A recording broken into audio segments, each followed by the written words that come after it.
В этом видео мы научимся самостоятельно создавать переменные и привязывать их к параметрам. Так сказать, ручной экспоузинг. Рассмотрим базовые ноды в редакторе функций, научимся создавать более сложные функции в зависимости от переменных и сделаем несколько практических примеров. Научимся привязывать к одной переменной несколько параметров, создадим ожерелье из кружков, научимся применять switch для больших количеств элементов. Также попробуем поймать нелинейную зависимость варпа в зависимости от его шума. Итак, обычный экспозинг параметров, который самый простой получается. Мы берем какую-то ноду, допустим, мы хотим заэкспозить scale. Мы нажимаем на эту кнопочку и выбираем здесь Expose New Graph Input. И здесь, в принципе, можно нажать по умолчанию ОК. Этот параметр у нас теперь выведен в превью. То есть мы его можем менять. И точно так же, если мы создадим SBSR файл, либо SBS файл, потом откроем ноду в Substance Designer, либо это переведем в другую программу, там в Substance Painter, либо 3D движки какие-то, то этот параметр будет виден. И мы в других программах сможем этим параметром управлять. Что происходит во время этого, когда мы делаем экспозинг? Давайте разберем. Я еще раз возьму Clouds 1. Значит, когда мы нажимаем Expose параметр, то программа автоматом, смотрите, ребят, программа автоматом делает новую переменную, вот здесь вот, в параметрах. Давайте я сейчас создам новую переменную. Нажимается, это делается вот так. Нажимается на плюсик. И тут мы вручную будем вбивать, а это делалось автоматом сейчас до этого. Но мы вобьем вручную. Scale 0,2, к примеру. Обязательно нужно понимать, какой тип переменных. В данном случае это float. Я сейчас объясню все про переменные. Оставим все как есть. Ой, scale это не float, это integer, извиняюсь. Оставим все как есть. Поставим integer. И в принципе, вот мы назначили переменную. Но помимо того, что мы назначили переменную, нужно эту переменную еще вбить, как-то связать с этим параметром scale. Для этого нужно создать новую функцию. Мы нажимаем empty function. И здесь мы должны показать наш параметр. Я пока не буду это сейчас делать. Сейчас мы это сделаем. Я сейчас открою Clouds 1, который мы автоматом сделали, заэкспозили параметр. Открываю эту функцию. И мы видим, что здесь переменная введена с таким же именем, как и здесь написано. То есть автоматом программа прописывает переменную в параметрах и соединяет эту переменную с функцией. Мы на этом курсе будем стараться делать все вручную. То есть мы откажемся от автоматического экспозинга и будем вручную сначала создавать имя переменной, а потом работать с функцией уже внутри, в параметре. Чтобы было максимально понятно, как что происходит. Итак, давайте вернемся в нашу функцию. Сейчас здесь показывается ошибка, потому что мы создали функцию, но она у нас ничего не выводит. Это считается ошибочной в программе, она подсказывает, что здесь ошибка. Также нажимая на пробел, мы видим, что здесь появляются уже другие ноды. Если у нас в обычном Substance графе Blend, Blur, Levels и так далее, то в функции у нас этого ничего нет. У нас совершенно другие ноды сейчас тут. Мы постепенно начнем их изучать. Первое, что мы изучим, сразу же, что нам нужно. Нам нужно целое число ввести в эту функцию и вывести ее отсюда из функции. Поэтому для этого мы возьмем ноду getInteger. Что она делает? Она берет переменную, которая целочисленная, которую мы назначили вот здесь вот. Scale 2 поставили тип integer. Итак, мы вызвали эту ноду, и теперь сейчас здесь нам нужно вбить название. Но, в принципе, когда мы обозначили переменную, объявили переменную, то она уже у нас есть в списке здесь. Мы видим, что scale — это программа сама создала переменную у первого Clouds 1, а scale 0.2 — это то, что мы сделали, то, что мы объявили сами вручную. Мы выбираем эту переменную, и теперь нам нужно ее вывести из этой функции, то есть чтобы она у нас была выходным значением. Как это делается? Это делается очень просто. Нажимается на правую кнопку мышки и выбираем вот этот пункт set as output node. Все, теперь у нас нода горит таким оранжевым цветом. Это означает, что эта нода финальная. То есть, если бы у нас было куча нод, а оранжевым горела бы первая нода, то остальные ноды не работают.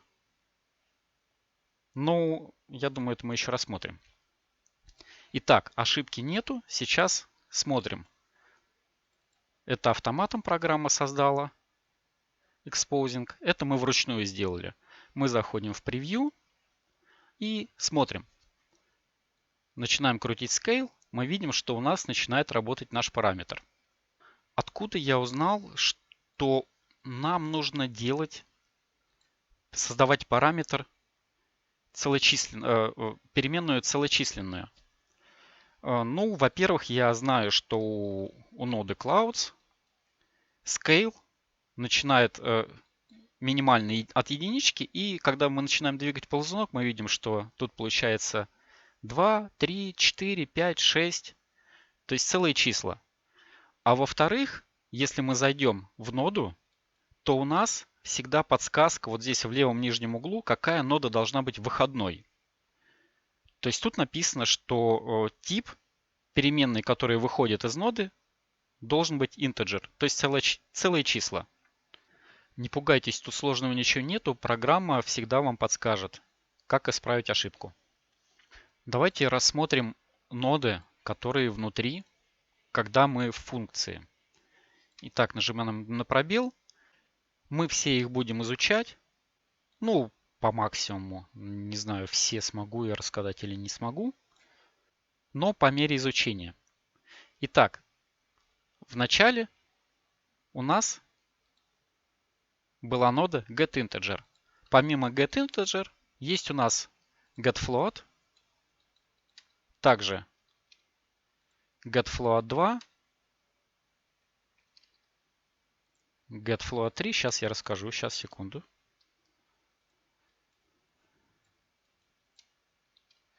Так, ну getString не будем открывать. getBoolean. Ну, также есть integer 2, integer 3, integer 4. Так, итак, getFloat, конечно, забирает переменную float. Переменная float, вот, есть нода специальная, переменная float.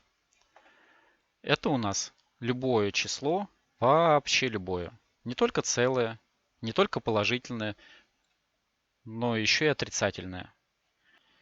В чем отличие float от getFloat? getFloat, она забирает переменную, которую мы объявили вот здесь вот. В данном случае здесь у нас integer был объявлен. Давайте, чтобы было понятнее, мы float все-таки подключим. Так, сейчас мы вот здесь удалять ничего не будем. Мы создадим float переменную. Ну, к примеру, float 1. И у нас disorder как раз имеет выходную ноду float. Вот тут подсказка, что выходная нода должна иметь тип float. И сейчас мы берем getFloat и вставляем сюда float 1.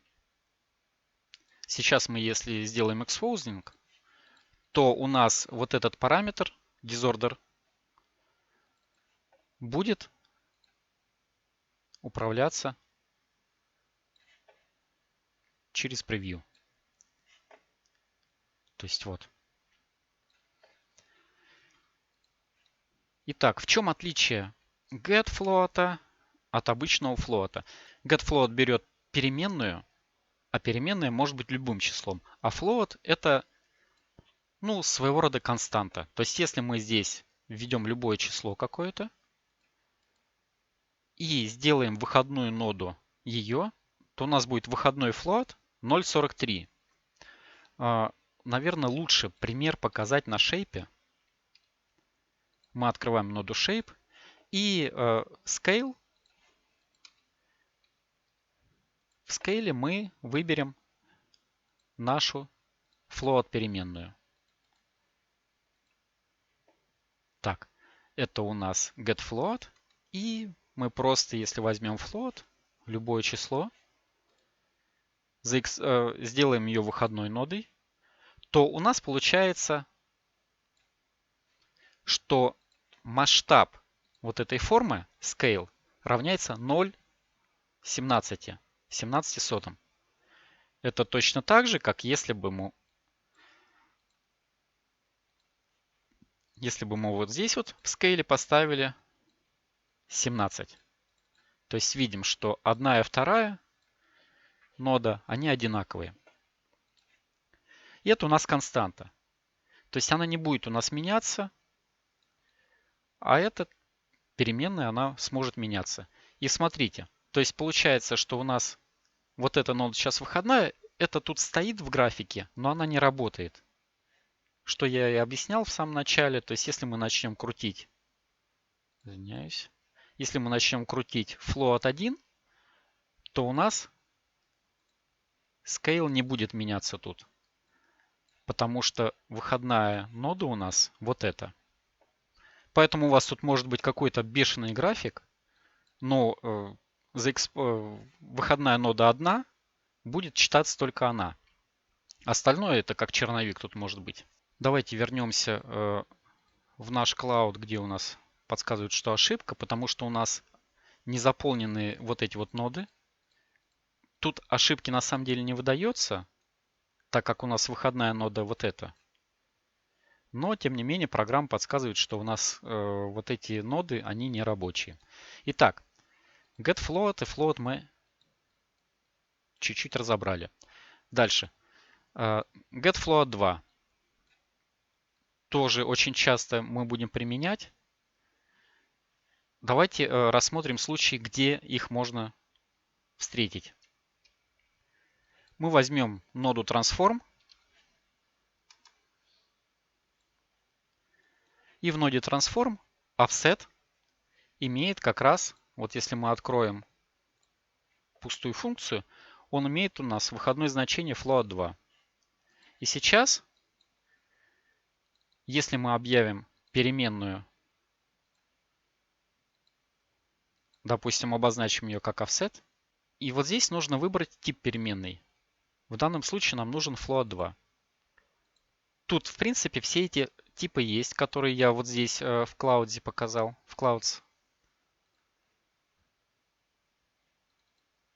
Так. То есть вбивать вручную ничего не надо, тут вы тоже не ошибетесь. В данном случае нам нужен float 2.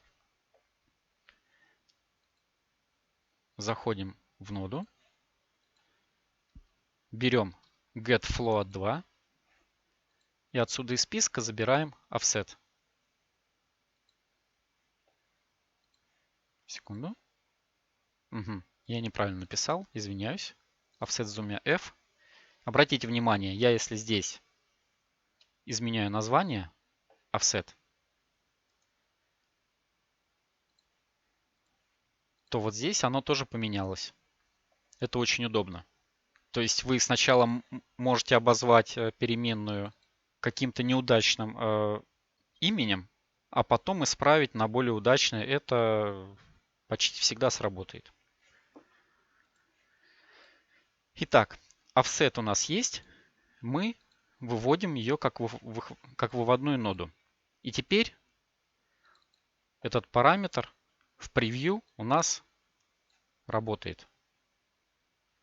Смотрите, какой момент. Здесь сейчас в превью начало на единичке стоит. И offset уходит до нуля. Это не очень удобно, потому что у обычной ноды transform offset с нуля до минус 0,5 и с нуля до плюс 0,5 ходит. Как вот это исправить? Вот этот момент. Мы заходим в переменную, где мы объявляли ее. И вот здесь вот, во-первых, мы поставим значение по умолчанию 0 у одной и у второй флота, у одного и у второго флота, тут потому что их два. Во-вторых, минимальное значение мы поставим минус 0,5, а максимальное плюс 0,5. И теперь заходим в параметр, заходим в превью, извиняюсь. И вот сейчас у нас offset стоит на нуле. Также мы можем на минус 0,5 крутить, на плюс 0,5. Это удобней.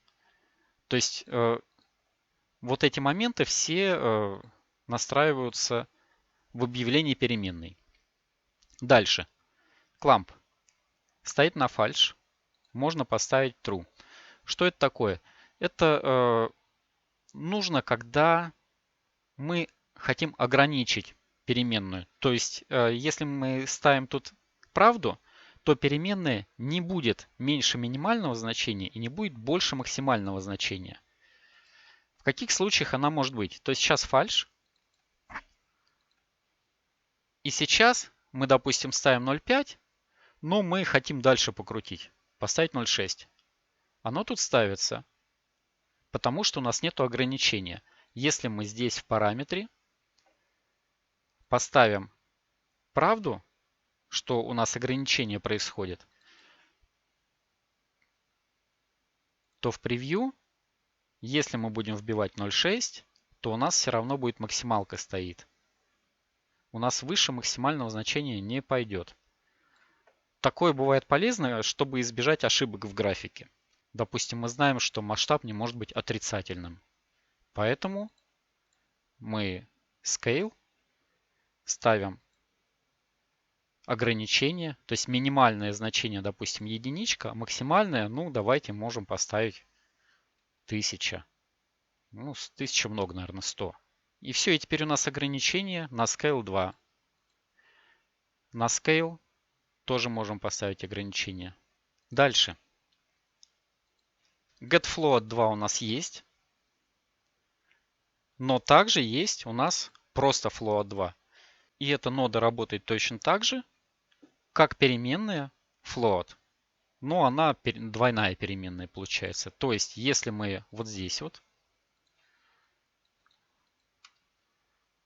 возьмем float 2 и поставим какое-то значение и объявим ее выходной нодой, то у нас будет transform заэкспоженный, и мы не сможем его двигать. То есть, если мы начинаем двигать его, он не двигается, потому что у нас здесь стоит константа.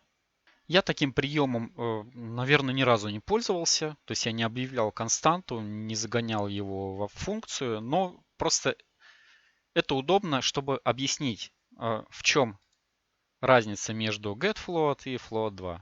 getFloat 2 и float 2. Остальные getFloat 3, 4, boolean, integer, integer 3, integer 4 работают по тому же принципу, что я сейчас показал на float 1 и float 2. Поэтому я думаю, мы их рассмотрим в процессе. Когда мы будем уже работать с ними, мы их рассмотрим. Дальше. Давайте мы это удалим, чтобы у нас не было восклицательных знаков. Дальше. Чем мы будем постоянно пользоваться? Математическими функциями, прибавление. Также тут есть обычные вычитания, умножение, деление, остаток отделения, булевые операции, все логические операции, операции сравнения, некоторые тригонометрические функции. То есть, в принципе, тут достаточно много. Все это мы будем рассматривать по максимуму. Но, тем не менее, весь этот список — это еще не все. Точно так же, как в самих нодах, когда мы открываем тут Atomic список у нас, Atomic ноды, не все. Когда мы вбиваем поиск, допустим, вектор, то у нас появляются уже другие ноды, которых не было в списке. Точно так же, если мы откроем здесь и вобьем, допустим, рандом, то у нас помимо обычного рандома будет еще несколько функций, которые не указаны в этом списке. Также все эти функции можно найти в библиотеке. Если мы откроем библиотеку, вот. И вот здесь в функциях, в принципе, они все есть. Их достаточно много. Я даже не всеми ими пользовался. А иногда придумывал что-то свое, а оказывается, тут есть эта функция. Поэтому со временем вы будете по максимуму разбираться в них и какие-то функции использовать отсюда, из библиотеки, чтобы самому не изобретать велосипед и не тратить на это время. Так, ладно, чтобы избавиться от страха, от увиденного, начнем что-нибудь делать. Давайте я все это удалю, чтобы нас не раздражали восклицательные знаки. Все переменные мы удаляем. Все. Итак, давайте приступим. Первый пример. Я создал сейчас быстрый график, чтобы вам не тратить время на него. Обычный shape, параболоид, тайлинг поставил 5, пропустил через levels. Тут, получается, я поставил нормалку, intensity 2,2, output расставил здесь, что это normal. Дальше. Здесь ambient occlusion, значение по умолчанию можно поставить. Output тоже ambient occlusion. Дальше. Roughness я поставил levels в начале, потом инвертнул, потому что я хочу, чтобы у меня выступающие части блестели, а то, что в глубине, в пыли, то не блестит. Поэтому я инверсию сделал. И после этого я поставил ноду Contrast Luminosity. Ее мы будем экспозить сейчас. И output настроил. Roughness везде поставил. Ну и дальше вот эта нода через Levels я создал Height. Итак, я хочу настраивать Roughness, а именно с помощью Color Luminosity я буду Roughness уводить в черный цвет и в белый. Давайте посмотрим. Ну, во-первых, мы видим, что у нас это будет переменная float. Во-вторых, у нас она будет от -1 до единички. Ну, давайте так и настроим. Погнали. В параметрах я вбиваю новую переменную. Так. Это у нас переменная float. По дефолту на нуле. Минимальное значение -1, максимальная единичка. Поставим ограничение. И теперь мы здесь открываем пустую функцию, берем getFloat и выбираем нашу переменную.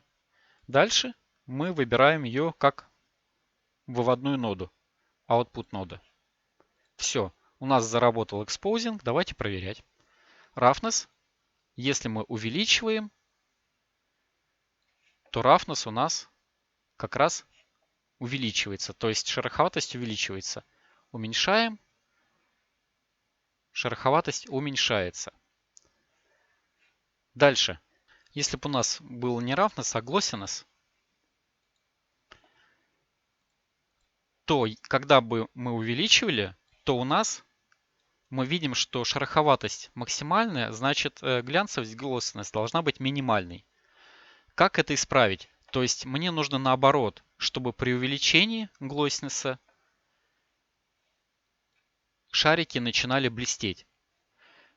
Это делается очень просто. Мы заходим в функцию, и мы будем инвертировать этот параметр. Каким образом? Мы просто возьмем и применим функцию негатив. Что она делает? Она берет ваше значение и переворачивает его наоборот. Вот смотрите. Мы берем float, ну, к примеру, 0,42. Если мы применим негатив, то получается это число умножается на минус единицу. Получается у нас минус 0,42. Итак, если мы вбивать будем glossинess единичку, то на выходе у нас будет минус единица. А если у нас будет минус единица равняется плюс 1. Поэтому все сработает. Давайте заходим. Вбиваем минус 1. И мы видим, что у нас не работает, да, потому что у нас выходная нода, glossинess. Надо поставить вот эту выходную ноду. И теперь давайте смотреть, проверять. Мы glossинess увеличиваем и видим, что реально у нас увеличивается glossинess. Уменьшаем, у нас все становится матовым. Вот таким нехитрым способом мы просто взяли и инвертнули наше значение функции. Поехали дальше. Давайте вернемся к roughness. Обозначим это как roughness. Ну и, конечно, здесь мы уберем минус 1 и оставим roughness выходной ноды. Проверим сейчас, все ли работает у нас. Roughness, да, работает. Все хорошо. Но только мы знаем, что roughness у нас в принципе идет от 0 до единицы. А здесь у нас значение от минус 1 до 1. Давайте это исправлять. Значит, по дефолту у нас будет roughness 0,5, к примеру. Минимальное значение у нас будет 0, максимально 1. Заходим в превью и смотрим, что да, мы можем крутить до 0, можем крутить до единицы, но 0 не дает у нас максимальную глянцевость. Если мы поставим минус 1, то у нас все равно 0, потому что мы ограничили все. Как это исправить? Мы заходим в функцию. Есть здесь прекрасная нода, которая называется линейная интерполяция. Что она делает? Она берет значение, которое входит вот сюда, в слот x, и вы видите, тут есть формула. 1 минус x умножить на a плюс x умножить на b. Получается, если мы будем задавать вот сюда вот, давайте на примере, вот сюда вот мы будем задавать значение от 0 до единицы, то эта нода будет плавно переходить от А до Б. То есть запомнили, 0 это А, единица это Б. И сейчас, если мы вобьем сюда, мы возьмем float 1 и 2, мы поставим значение в А 0, а в Б, в А минус 1, извиняюсь, а в Б 1, то если мы будем сейчас крутить вот это значение входное, извиняюсь, от 0 до единицы, то у нас на выходе вот здесь вот будет, поставлю пока так плюсик, то у нас на выходе здесь будет от минус 1 до единицы. То есть сейчас, если я подключаю наш roughness сюда, и у нас roughness будет варьироваться от 0 до единицы, от минимума до максимума,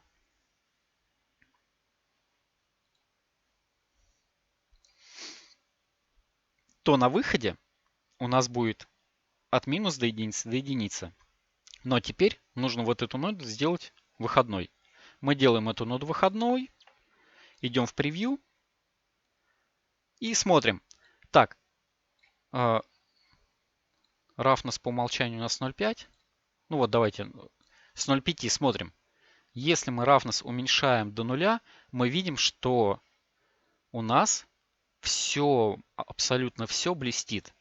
То есть сейчас у нас сработало, и получается, что у нас в ноде контраст luminosity на минус единицы, когда у нас значение переменной на нуле. Если мы перекидываем roughness на единицу, то у нас в luminosity единица стоит. Вот такой линейной зависимостью можно выводить так параметры.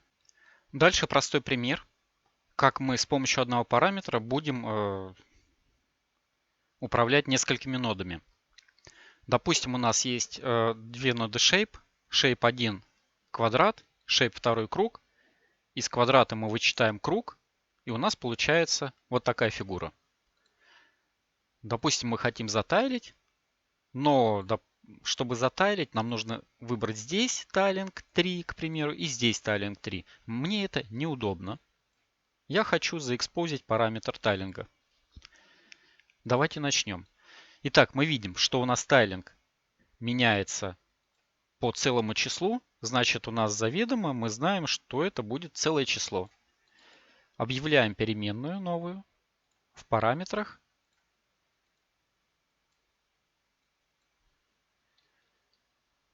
Тайлинг. Это у нас будет целая переменная. Так, тайлинг он у нас не дал. Где-то у нас название тайлинга есть. Поэтому, чтобы не было ошибки, программа выставляет тайлинг нулевой у нас. Ну, пусть будет так, я не буду спорить. Итак, переменная объявлена у меня. Дальше я захожу в пустую функцию, создать пустую функцию. Выбираю тут getInteger, взять целочисленную переменную. И вот у нас тайлинг 0. Я вывожу это как выходная. Я ставлю ее как выходная нода. Захожу сюда. Тоже выбираю empty function. Но, смотрите, чтобы упростить это все, мы создавали пустую функцию, выбирали getInteger. Чтобы это упростить, мы можем взять и вот здесь выбрать тайлинг 0. Что происходит? Создается функция пустая, вставляется сюда эта переменная, и она же становится у нас выходной. Это удобно для скорости. Часто этим будете пользоваться, это точно. Так. Все, мы создали новую переменную. Давайте проверять. Сюда пока не смотрим. У нас вот. Итак, тайлинг, погнали.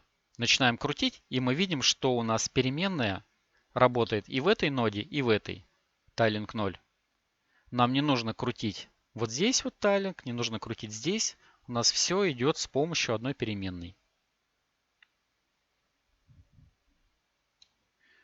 Давайте усложним чуть-чуть. Допустим, квадраты у нас будут в 2 раза реже, чем кружки. В 2 раза реже, в 2 раза реже. Не, давайте в 2 раза чаще. Я тайлинг 0 умножаю просто на 2. 2. И это я делаю выходной нодой. Смотрим, что у нас получилось. У нас получился интересный рисунок. Смотрите, тайлинг 1. Если мы blank поставим наполовину, мы увидим, что у нас 4 квадрата и 1 круг. Теперь тайлинг 2. У нас 4 квадрата и 4 круга и 16 квадратов. То есть у нас количество квадратов всегда в 2 раза больше, чем количество кругов. Давайте придумаем какой-нибудь более полезный пример. Мы будем рисовать с помощью Splatter Circular. круги.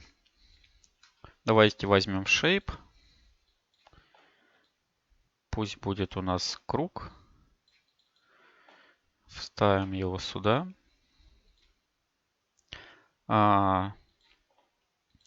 Получается, что я хочу создать функцию, которая будет, точнее, создать переменную, которая будет отвечать и за радиус круга, и за количество кругов. Таким образом, чтобы круг полностью заполнялся кружками маленькими. Поехали.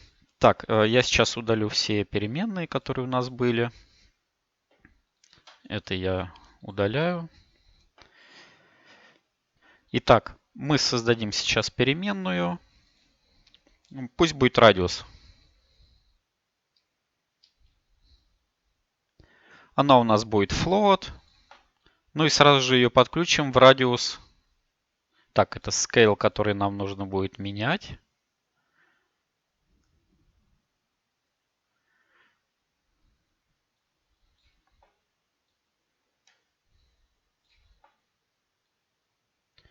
Вот сюда в радиус подключим. То есть единица это у нас... Давайте мы сейчас узнаем. Давайте мы создадим функцию getFloat.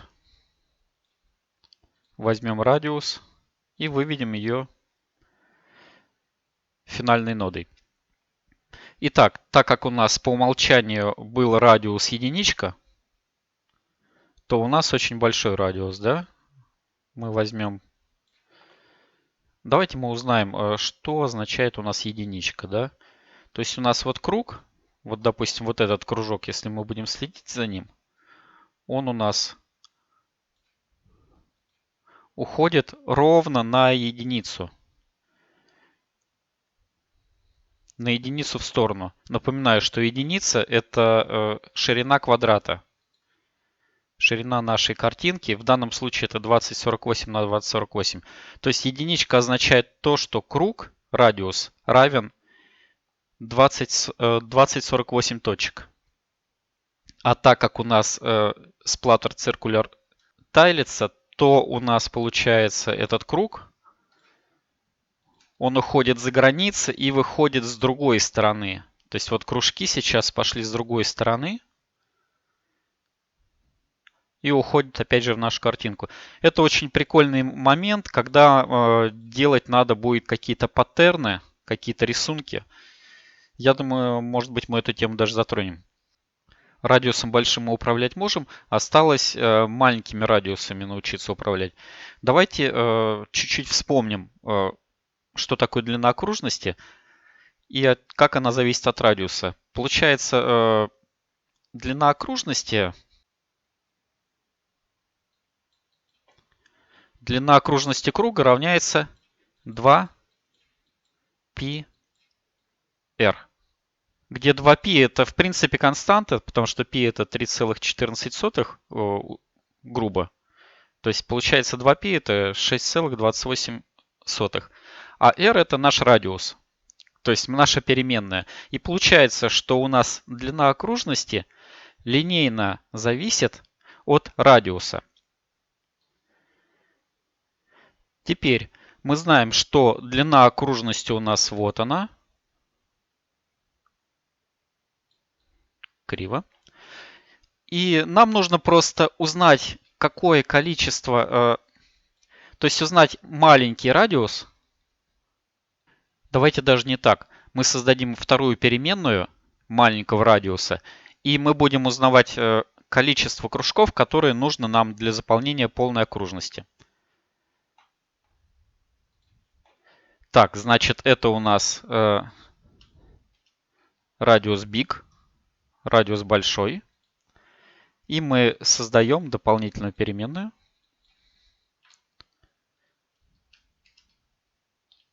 Радиус маленький.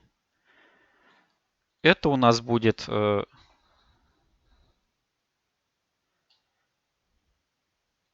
вот этот радиус.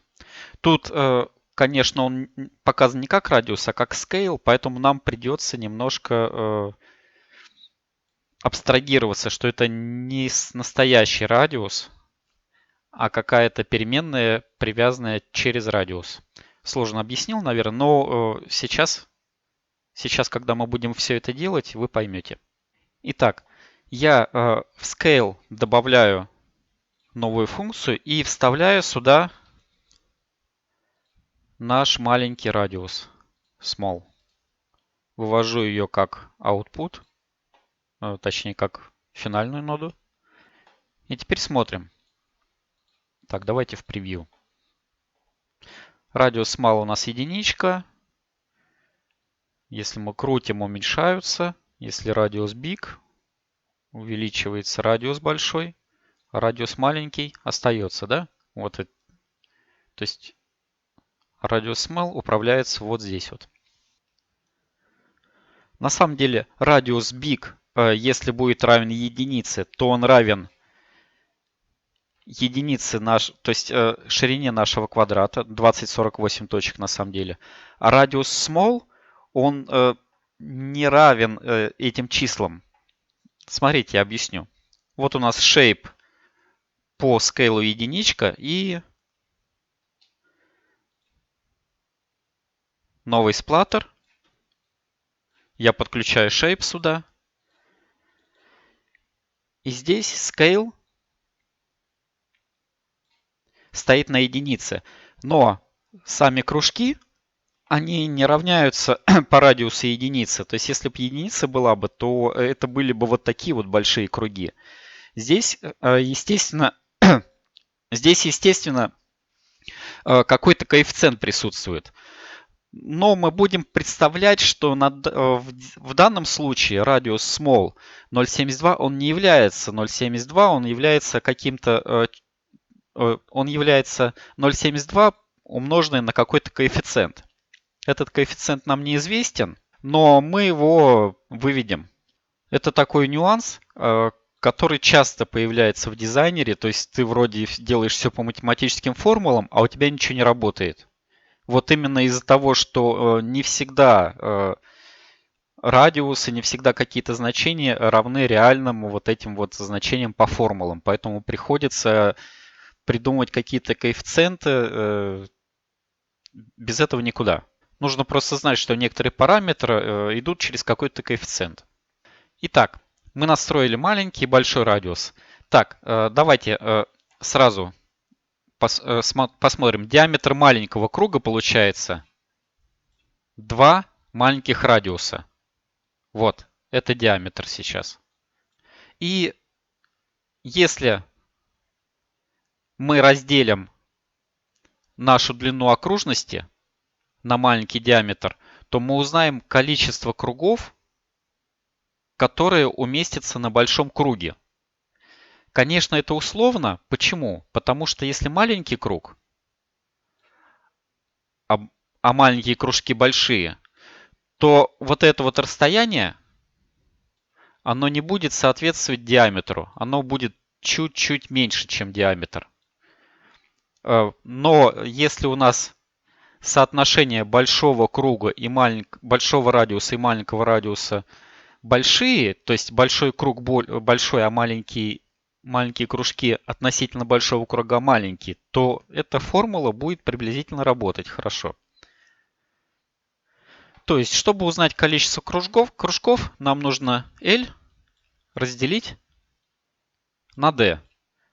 Это будет какое-то число, скорее всего, оно будет не целое, и его нужно привести к целому виду, потому что число кругов это целочисленная переменная. Потом мы приведем к целому числу. Допустим, у нас 3,2 это будет равно 3. То есть мы будем убирать двойку, а если будет 3,8, то это будет 4. То есть мы будем усреднять числа. Так, давайте я этот сплаттер уберу. Открываем вот этот. Сейчас я вот это все спрячу. Итак, где у нас количество маленьких кружков? Вот. Так, давайте я большой радиус чуть уменьшу.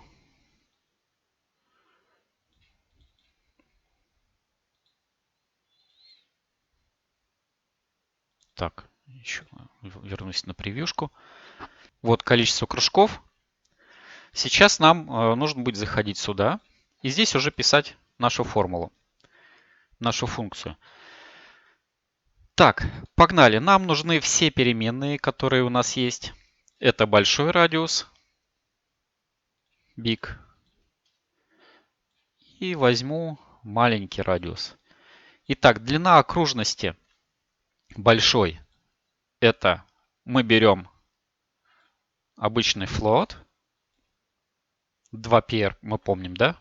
Подсказка. 2πr. 2 и умножаем на π. Мы можем написать, конечно, 3,141592, по-моему, такое число π.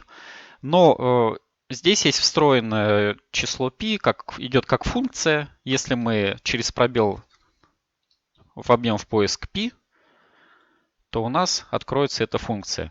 Зайдем внутрь, посмотрим.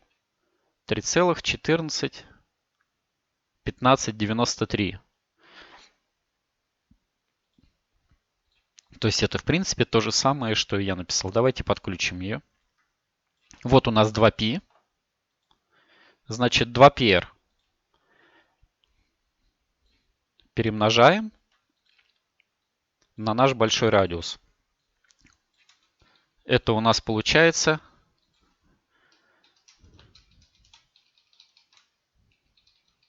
длина большой окружности. Дальше делим эту длину на наш диаметр. А диаметр это у нас 2 радиуса. Мы наш маленький радиус умножаем на 2.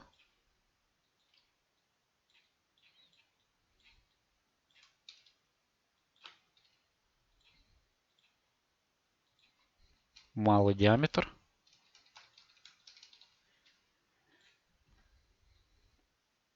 Так, большую окружность делим на диаметр. И у нас получается число. Его надо преобразовать в целочисленное деление, потому что выход этого параметра должен быть целочисленным. И если мы сразу же сейчас преобразуем в финальную ноду, то мы увидим один круг. Это все происходит из-за того, что данный диаметр, данный радиус маленький, он не является таким же радиусом, то есть он не в таких системных координатах, как наш радиус большой. То есть он идет с коэффициентом, то, что я объяснял до этого. Такой нюансик. Поэтому нам придется перемножать наш радиус маленький на какой-то коэффициент. Какой-то коэффициент, мы сейчас его подберем. Итак, мы берем и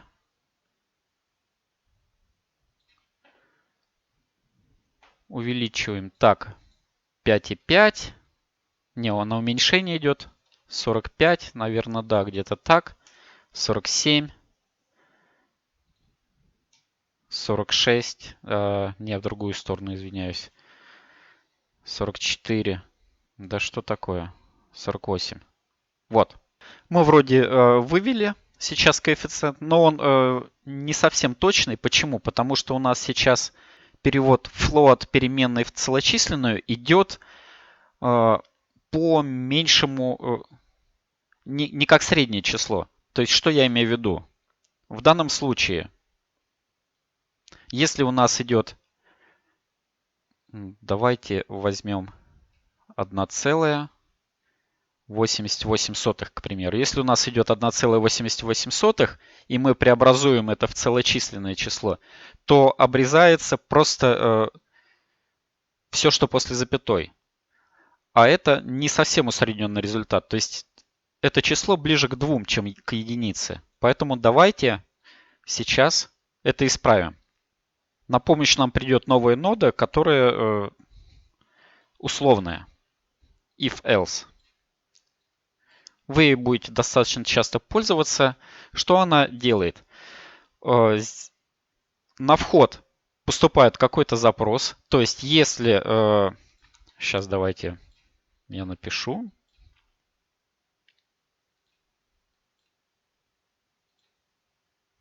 Ну, давайте вот так вот. Если, к примеру, 0 больше единицы, то происходит то, что заходит в этот вход. Если нет, то выполняется условие вот это вот. В данном случае 0 больше единицы? Нет, не больше. Значит, выполнится у нас вот эта ветка. Если бы у нас здесь стояла цифра 2, к примеру, то 2 больше единицы. И выполнится вот эта ветка. Давайте напишем, что вот это 2, к примеру. Это 0 останется. То есть, если выполняется это условие, то выполняется вот эта ветка. Здесь не обязательно float будет. Здесь я могу написать какую-то формулу. Сейчас что мы будем делать? Если условие не выполняется, то выполняется вот эта ветка. Важный момент тот, что в ноду if-else входит булевая переменная.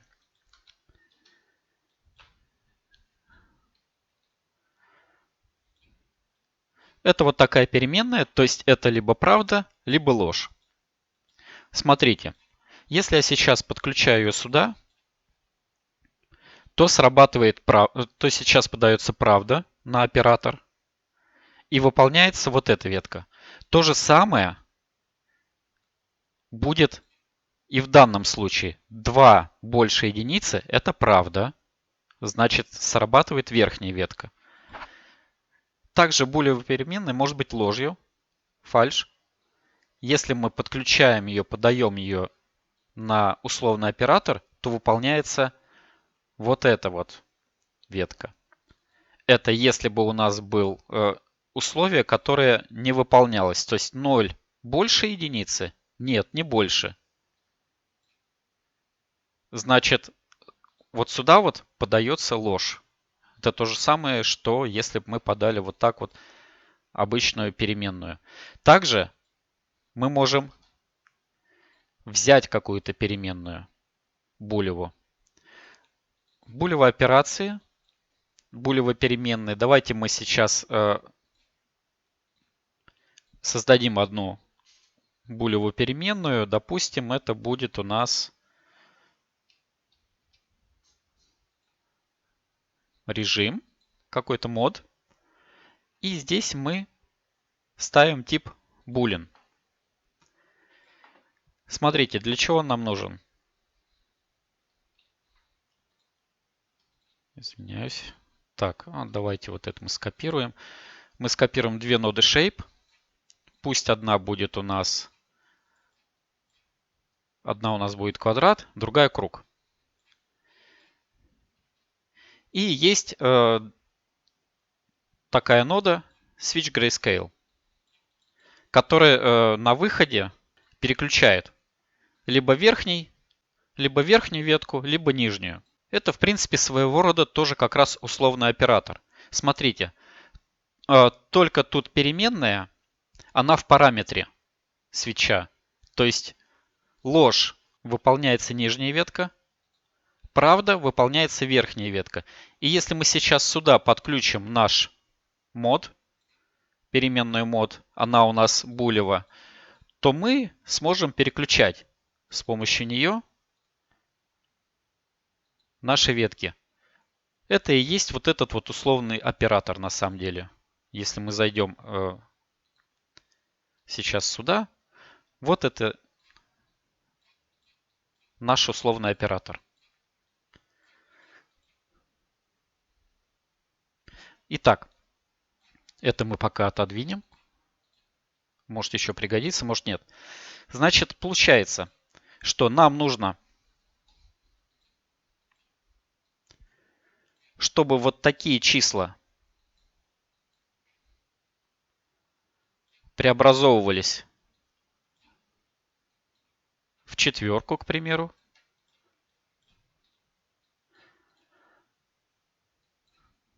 а вот такие числа преобразовывались в пятерку. Для этого есть две функции тут. Одна у нас такая, другая. Так, это одна и та же, извиняюсь. Такая. Значит, floor и ceil. В принципе, тут визуально понятно. Само какое-то число и берется большая часть. То есть сейчас, если вот сюда вот поступит 4,88, то на выходе будет пятерка.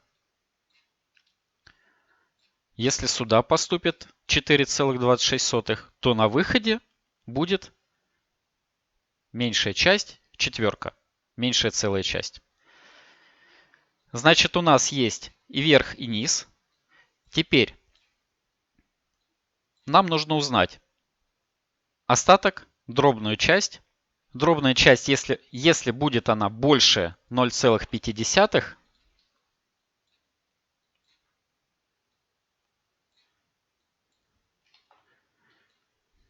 давайте мы сначала напишем условный оператор. Так. Вот так вот. Давайте вот так подключим. И поменяем местами. То есть получается, если остаток после запятой будет больше 0,5, подключим его в if-else. Если остаток будет больше 0,5, то выполняется у нас условие вот это вот. Если меньше 0,5, то выполняется вот это условие. Теперь сюда мы должны подать остаток от целого числа. В принципе, мы его можем найти. Мы можем из этого числа, из входящего, вычесть усредненное меньшее. Допустим, вот здесь на выходе у нас было 4,26, а сюда идет у нас четверка, то чтобы узнать число 0,26, нужно просто вычесть из этого числа вот это. Что мы и делаем. Минус меньшее целое число.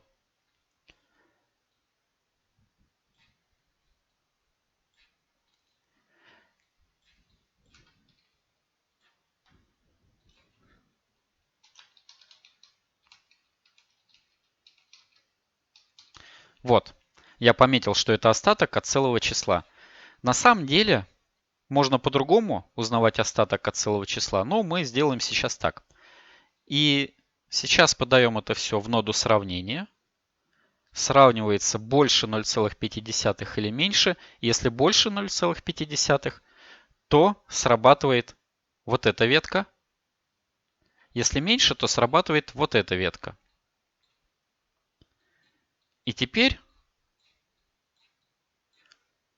у нас более точное целое число приближенное получается. Заходим в наш сплаттер. Еще раз проверяем. Так, тут вроде поменялось чуть-чуть. Давайте теперь все-таки это я удалю уже, чтобы не мешалось. Я думаю, я объяснил более-менее понятно. Сейчас мы коэффициент чуть-чуть подкрутим. Так, 49. Отлично, я вроде попал. И теперь давайте проверять. Мы крутим большой радиус.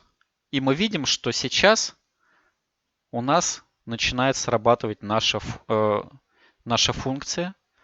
То есть мы уменьшаем большой радиус. И за счет того, что мы просчитывали, какое количество кружков нам нужно на этот радиус, в pattern amount у нас рассчитывается ближайшее целое число этих кружков. Оно не прямо супер точное. Тут ближайшее, естественно.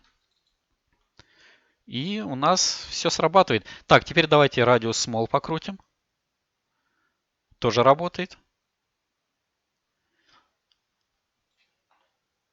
И вот мы сделали такую простую ноду, которая рисует кружки через два заданных радиуса. Дальше давайте отдохнем на простом примере.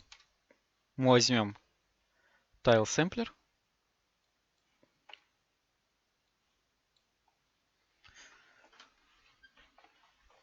Он у нас стайлит квадраты, да, получается x amount вот это количество, y amount вот это количество. И в принципе достаточно легко мы создаем одну переменную amount.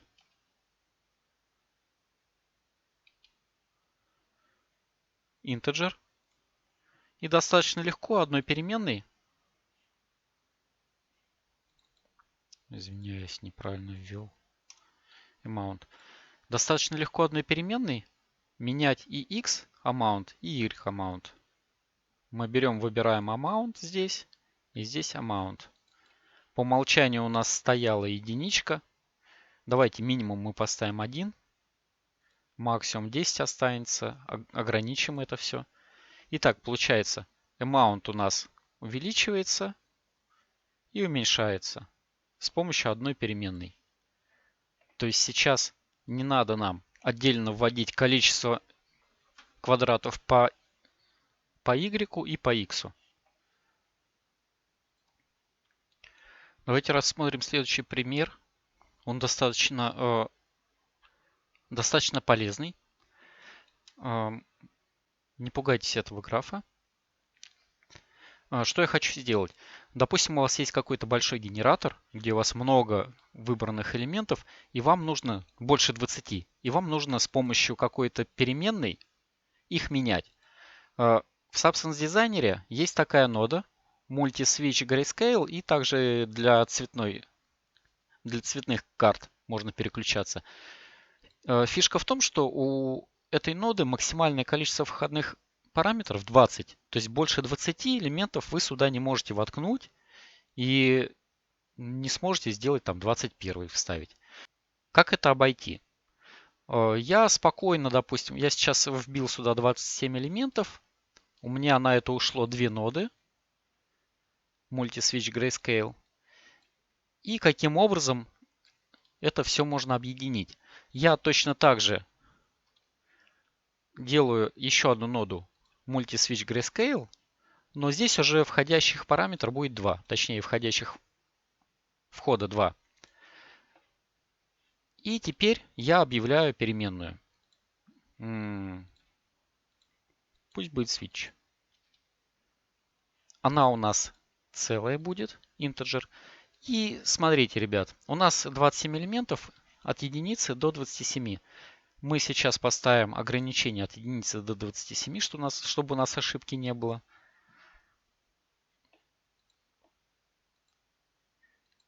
Заходим в первую ноду. Создаем пустую функцию. Выбираем getInteger. Выбираем нашу переменную switch. И сейчас нам нужно сделать так, чтобы эта переменная отсекала все, что меньше 20. Я сразу преобразую в переменную float. И в дизайнере есть такая функция, ну да в принципе везде в математике, я думаю, во всех языках программирования она есть, просто может по-разному называется. Тут она у нас называется модуло. Что она делает? Она берет верхнее число, делит на второе число и выводит остаток от него. То есть, если, допустим, у нас было число 2, мы делим на 4, у нас получается 0,5, остаток 5 десятых. Вот 5 десятых он выведет здесь. Теперь смотрите, если мы сейчас любое число, допустим, 47, делим на 20, у нас получается 2, но остаток не 0,35. Я 47 делил на 20. Давайте вот здесь я покажу.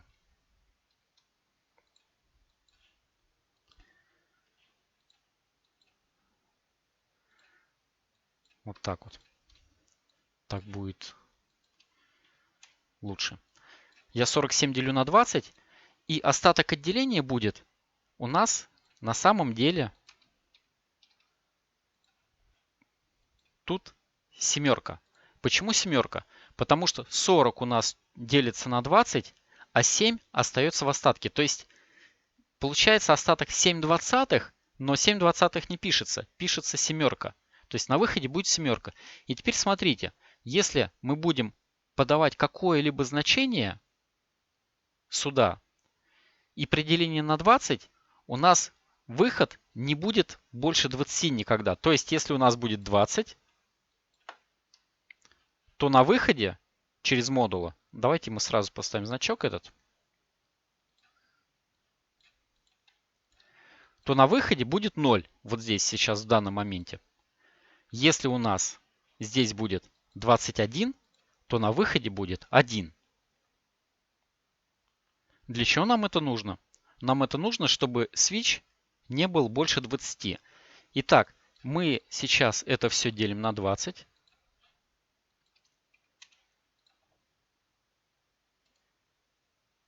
И я хотел, такой умный, хотел сделать выходную ноду, но он нам не дает, дизайнер.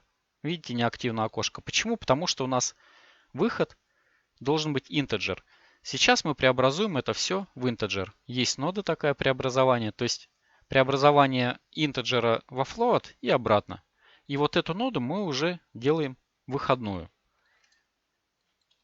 Итак, я копирую Ctrl-C и точно такое же все вставляю во вторую ноду. Ctrl-V, делаю output. Сейчас, смотрите. Сейчас, если будет 21, то выберется единичка из этой ноды, первый слот, и единичка из этой ноды, первый слот. Но у нас для этого есть третий switch. Вот в третьем свитче мы откроем, вставим Ctrl-V и уже будем делить. Все это не на 20, не на 20, а на 2. И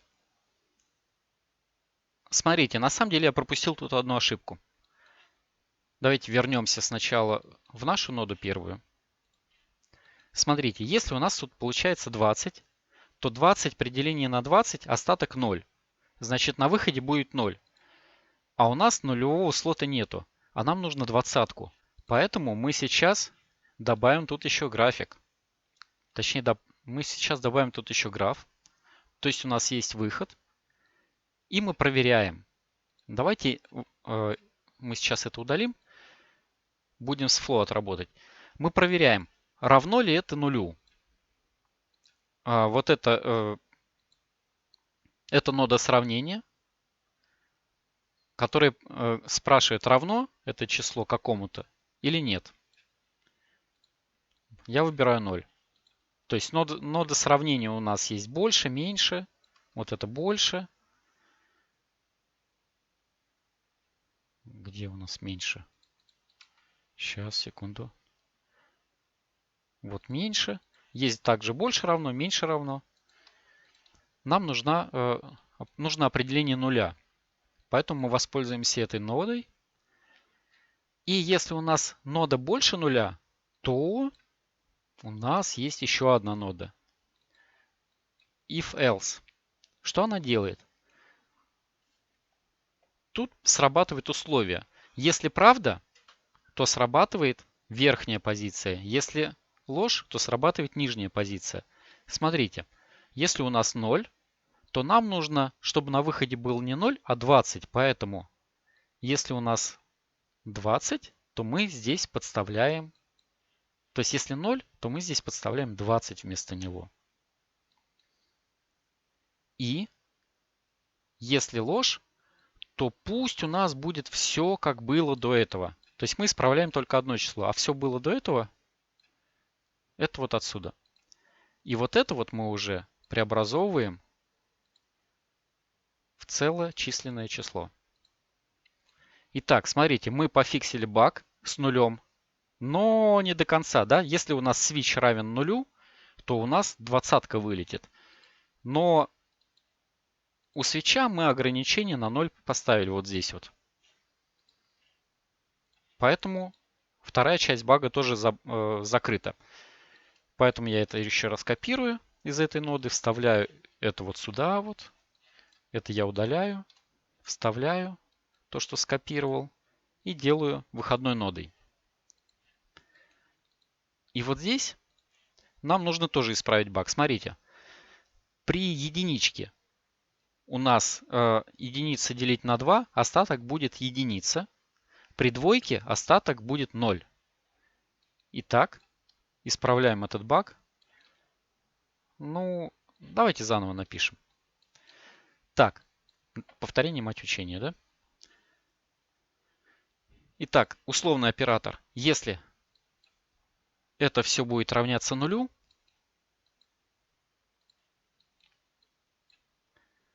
то мы тут ставим уже не 20, а нам нужно 2. 2. Если не равняется нулю, то пусть будет как будет. Хотел вывести output, но целое число не забываем. Переводим в целочисленные float наши. И сделали. Теперь мы можем протестить. Смотрите. То есть, если у нас будет... Если у нас что угодно будет, то у нас это не будет работать. Я сейчас понял.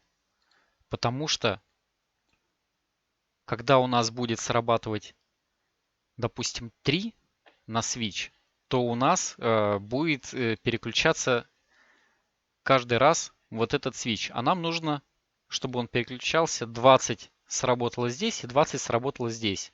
Поэтому мы вот это вот все берем, удаляем. И просто делим на 20. Что в итоге получается? Все, что меньше 20 у нас меньше единицы. Все, что больше 20 у нас больше единицы получается. И здесь на помощь нам приходит одна функция, которая называется floor. К примеру, возьмем ее. Что она делает? Она берет и на выходе оставляет только целую часть числа. Даже вот если у вас есть float, к примеру, 0,25, то на выходе будет 0, потому что целое число 0 и остаток числа 25 сотых. Если у нас будет 1,25, то на выходе будет единица. Даже если будет 1,8, 1,8, то на выходе все равно будет единица. То есть он не усредненный результат берет, а берет меньший снизу. Итак, все, что у нас меньше 20 будет, у нас будет меньше единицы. Соответственно, будет здесь 0. Поэтому, чтобы избежать этот баг, мы добавим плюс 1. Плюс 1. Дальше. Все, что больше единицы, все, что больше 20 будет, 21, допустим, то на выходе у него будет вот отсюда единичка. Прибавляем к единичке единичку, получается 2. И вот сейчас у нас стабильно будет работать вот этот вот switch. Если я нажимаю, надо перевести в целые числа. Если я нажимаю на выходную ноду, у нас сейчас это все сработает. Давайте проверим. Превью, switch 1, погнали. Смотрите, у меня считается тут, кстати, но на выходе у нас все равно будет вот это. Четверка срабатывает, все правильно. Давайте 19 у нас 19. 20 пустота, потому что... Так, я же исправил тут баг, нет?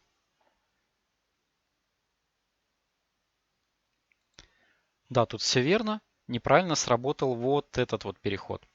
Почему? Потому что когда двадцатка сработала, 20, 20. Сейчас, секунду.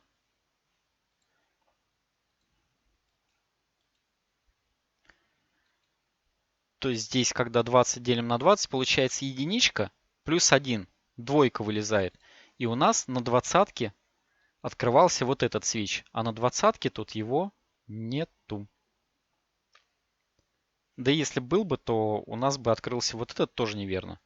Как мы это фиксим? Фиксим очень просто. Мы сейчас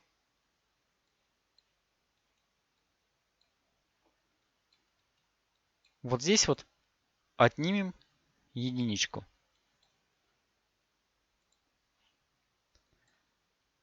Отнимаем единицу. И получается, если у нас будет двадцатка, то на самом деле у нас будет 19. Вот здесь вот. Я это могу тут сделать, потому что свич у нас от единицы идет. То есть, если единица, то тут получается 0, делится на 20, 0. Прибавляем единичку, получается 1. Все работает. Продолжаем тестить. Так, 19 есть, 20 есть, 21 сработал. Пошло вот с этого, то есть мы сейчас переключились с одного свеча на другой. 22 и погнали дальше до 27. Все, вот у нас сработал мультисвич. И смотрите, ребят, я почему написал именно вот эту схему, нарисовал. Можно было проще сделать. Можно было взять и вот здесь, допустим, switch преобразуем во float, и мы проверяем. Сразу условия, допустим, у нас. Если меньше 21,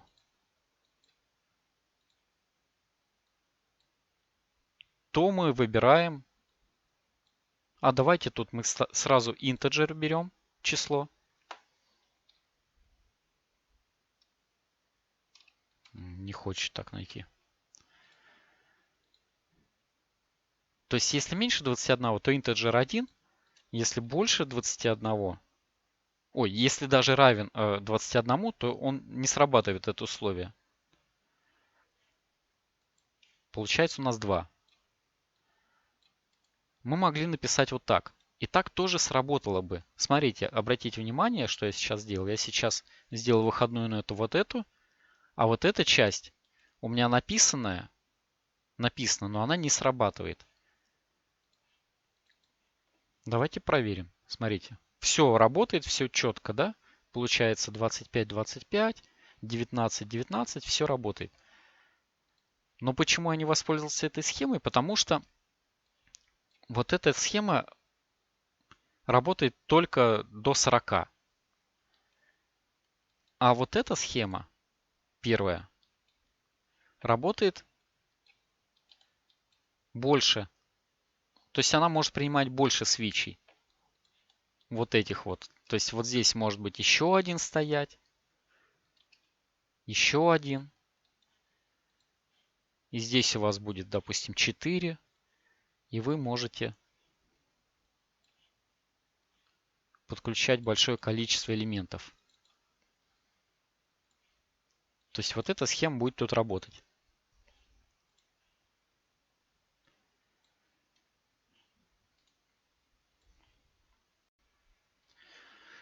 Давайте придумаем какой-нибудь более полезный пример применения вот такой темы на разных нодах. Ну, что мне в голову пришло, это, допустим, Warp. Нода Warp у нас есть. На входе у нас пусть будет, давайте Shape. Пусть будет на входе круг. Мы сделаем его чуть поменьше. А сюда мы поставим шум какой-нибудь Gaussian Noise.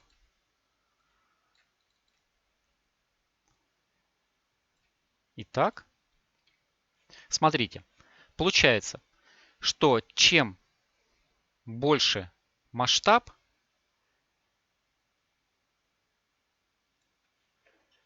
тем сильнее работает warp. Чем меньше масштаб, тем слабее. То есть, к примеру, на маленьком скейле Gaussian Noise мы можем делать какие-то неровные формы кругов. Но мы не хотим, чтобы у нас из кружков превращалось все вот в такое. Мы настраиваем значение, да, а потом решили, что а давайте мы Gaussian Noise увеличим. И когда мы увеличиваем Gaussian Noise, у нас Warp начинает действовать сильнее на ноду, и у нас нода разрывается. То есть, по идее, при увеличении Gaussian Noise нам нужно уменьшать Warp. Давайте попробуем это сделать. Достаточно интересный пример, потому что у нас в Gaussian Noise тут переменная scale идет целочисленная, а в Warp интенсивность float. Поехали, объявляем переменную. Давайте warp.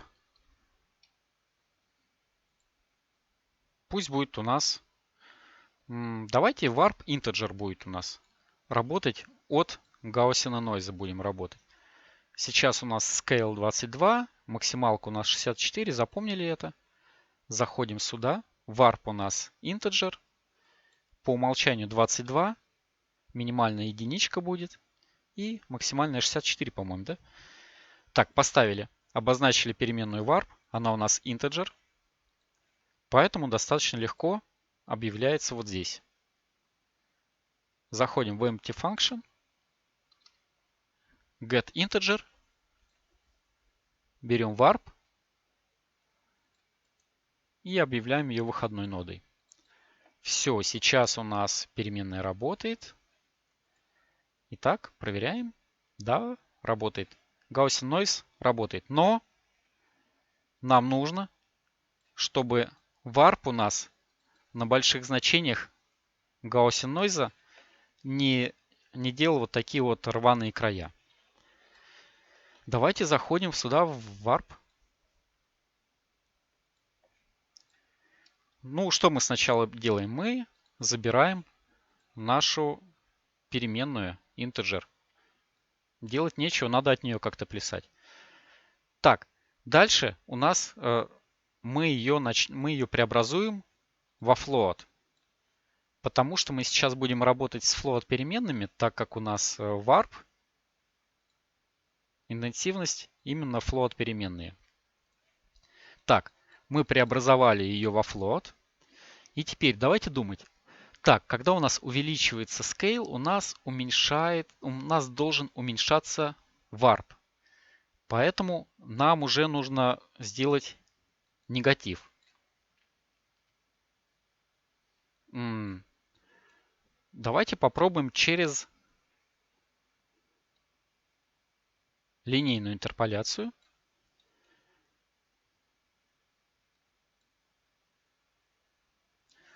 Так, а через линейную интерполяцию у нас не получится, потому что нам нужно входное значение.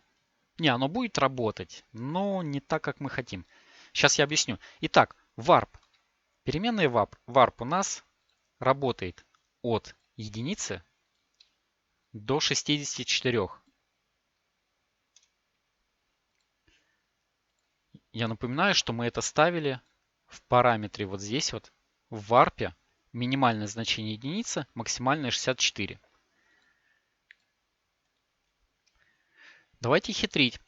Итак, нам нужно, чтобы от единицы до 64 у нас было изменение как от 0 до единицы. Самое простое, как это можно сделать, мы можем разделить наш warp на 64. Смотрите, ребят, на 64 мы на целочисленное разделить не можем, потому что здесь у нас уже объявлена float переменная. Поэтому мы берем переменную float, ставим ей 64. Ничего страшного, что она у нас целая, потому что 64 является как integer, так и float. делим на 64 и думаем. Так, если у нас 64, значит у нас вот здесь на выходе будет 64 деленное на 64 единица. Если у нас будет, допустим, warp минимальный единичка, то это будет единица, деленная на 64. Почти 0. Очень похоже на то, что нам нужно. Но не забываем, что при увеличении варпа нам нужно, чтобы интенсивность варпа уменьшалась. То есть при увеличении Гауссиана нойза давайте объявим эту переменную не как warp, а то мы сейчас путаемся, как noise. Она у нас здесь, напоминаю, что она здесь автоматом поменялась. И здесь автоматом тоже поменялась.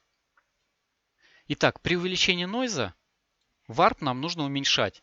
Поэтому мы можем просто инвертнуть. Но я сделаю через линейную интерполяцию. У нас сейчас входное значение будет практически от 0 до единицы. И в значение 0 мы поставим какую-то переменную float. И значение единичку поставим тоже какую-то переменную. Давайте сейчас мы будем прикидывать, экспериментировать. Мы возьмем ноду warp, пустую, да? Итак, при скейле, точнее при нойзе единичка, какой warp нам нужен? Давайте увеличивать 44. Ой, слишком что-то происходит такое. Так, единица не работает, потому что, смотрите, у нас тут полностью серый цвет. Итак, давайте единичку у нас не будет. Давайте стройки начнем. Смотрим.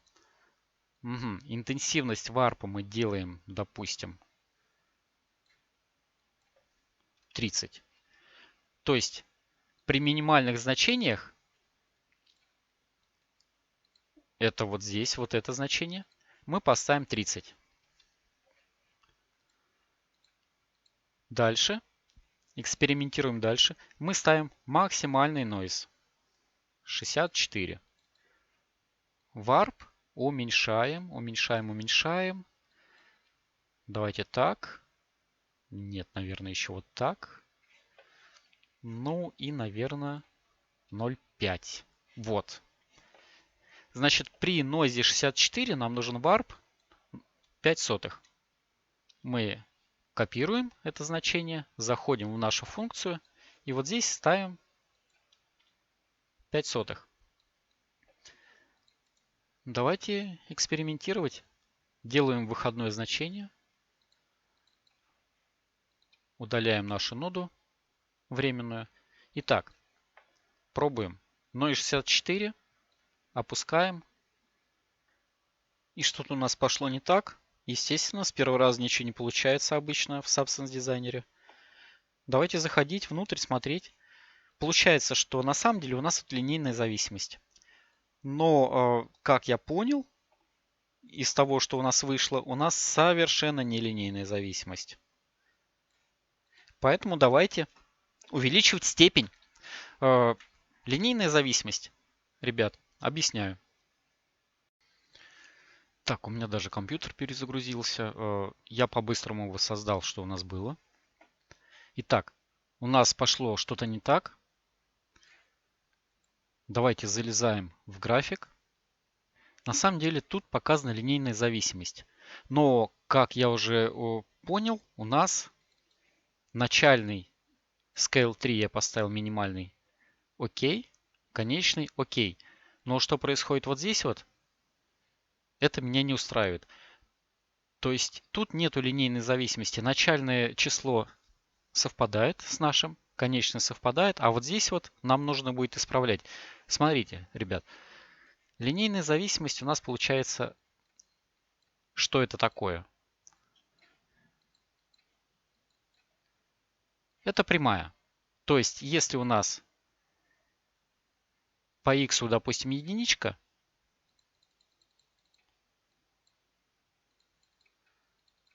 то по y там 64. Здесь 0, 0. И там, и там. Но нам нужно сделать нелинейную зависимость. Самый простой пример нелинейной зависимости — это, как мы в школе изучали, парабола. Вот такая вот. Извиняюсь, я криво нарисовал.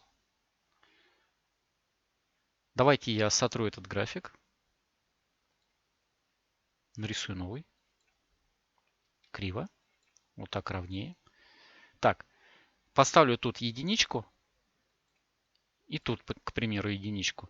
Ну, кстати, единичка тут не обязательно. И получается, что у нас парабола идет вот так вот как-то. То есть мы помним, что из школы, ну пусть будет вот так вот, что это x в квадрате, y равняется x в квадрате. И знаем, что любое, если единичку умножить на любое число, то получится это всегда единица. А то, что происходит вот здесь вот эта вот зависимость, она у нас нелинейная, она сейчас по дуге. Дальше идет более такая линейная зависимость. И вот смотрите, чем мы увеличиваем степень сильнее, то есть если будет x в кубе, то у нас парабола будет вот такая вот. Более ужатая к оси x. Если x в четвертой, то еще сильнее. И вот эту вот нам нелинейную зависимость нужно сейчас воссоздать вот здесь вот. Так, давайте я это все сотру. Заходим в наш график.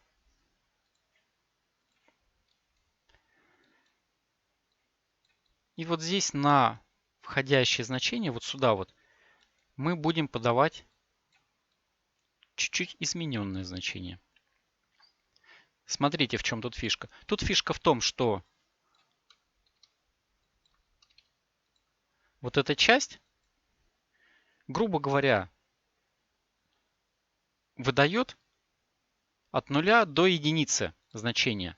Это как раз то, что нам подходит для усиления в степени. То есть на самом деле x в квадрате был бы вот такой вот. То есть я бы умножил вот это значение само на себя. Это x в квадрате. Но здесь есть более расширенная функция, которая просто степень ставит. Она у нас называется power, сокращенно POV. Что она делает? Она умножает, смотрите, тут даже написано, возвращает x в степени n. То есть у нас есть входящий x, и какое-то значение мы подаем на n. Давайте пока единичку.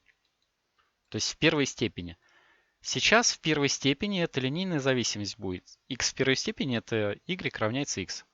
Как и было. Давайте проверим. Да, все так же. Все то же самое. Но если мы сейчас будем подкручивать, увеличивать,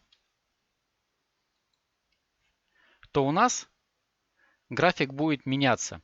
Но сейчас он меняется в другую сторону. То есть сейчас он у нас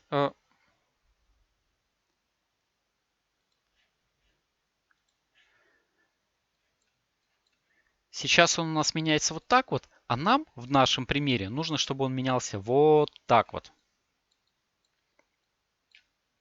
То есть вот так нам не нужно. И чтобы был вот этот вот момент, мы сейчас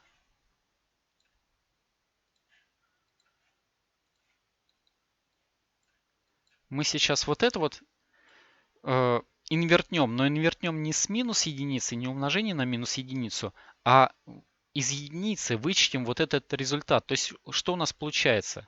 Я беру единицу, из нее вычитаю вот этот фрейм. Он у нас от 0 до единицы идет. Значит, сейчас у нас, если 0 будет, то у нас будет единичка. Если единица отсюда будет выходить, то у нас будет 0. То есть мы таким образом хитро инвертнули. На самом деле вот это тоже есть функция, чтобы так нам не делать.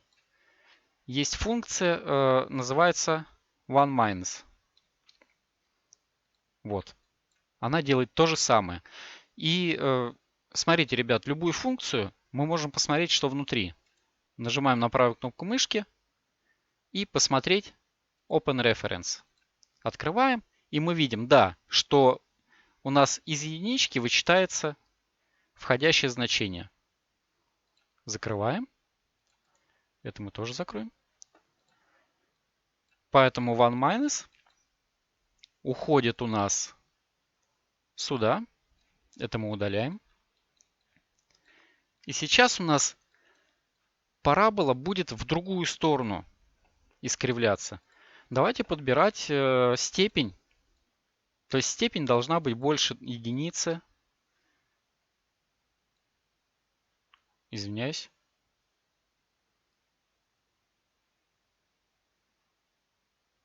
Меньше единицы.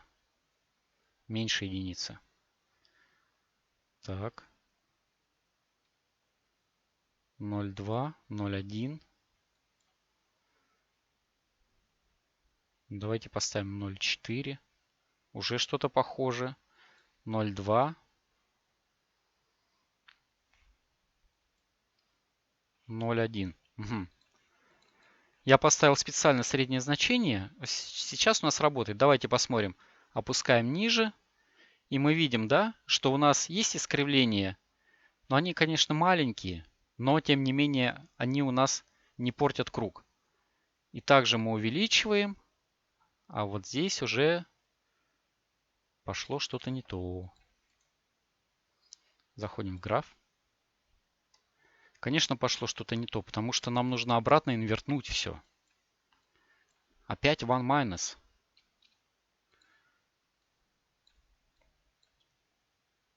И теперь тогда у нас степень. Да, почему? Я еще удивился, что степень я делаю меньше единицы. Зачем я тогда инвертнул?